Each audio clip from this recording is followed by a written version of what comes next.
Prepare yourself. It's time for another awful, spooky wrestling moment. Watch if you dare.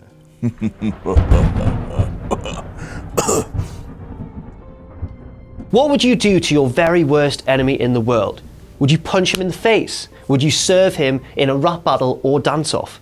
Would you take one of the most prestigious cardboard belts in the entire world off of him on the rabid streets of Dallas, Texas? All completely everyday scenarios, but I think we can all agree that you wouldn't hang him from the top of a Hell in a Cell structure. That seems a bit excessive. And then, what if it turned out he wasn't even your worst enemy at all? He was just an enforcer for your worst enemy. And then what if it turned out if your worst enemy wasn't your worst enemy after all, he was just your friend? It's time to look at The Undertaker hanging the Big Boss Man at WrestleMania. Yes, The Undertaker hanging the Big Boss Man at WrestleMania is one of WWE's most delightfully over-the-top horror movie angles ever, but it's also incredibly gruesome and maybe a bit excessive. I'll go on a limb and say it's excessive, yeah. In fact, I think my favourite part of the whole storyline was that, in strictly kayfabe terms, they didn't even stop the show after they'd witnessed a hanging.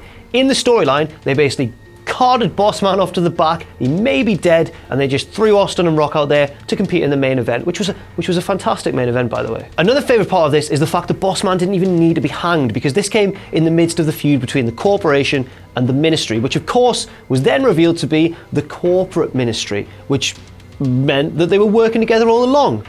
So Vince, the higher power, it was me, Austin, Vince, and Undertaker obviously had a word with Bossman at some point and said, look, Big Bossy B, Big Bossy M. Big Bossy B, let's stick with that one, I like it better. Anyway, they obviously said to him, look, Big Bossy B, you need to take one for the teammate, you need to be legitimately hung from the top of the Hell in a Cell. And he was like, all right, what the f***?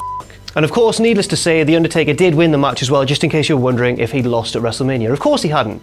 Anyway, that's all the time we've got for today. Check back tomorrow for another spooky, awful Halloween wrestling moment.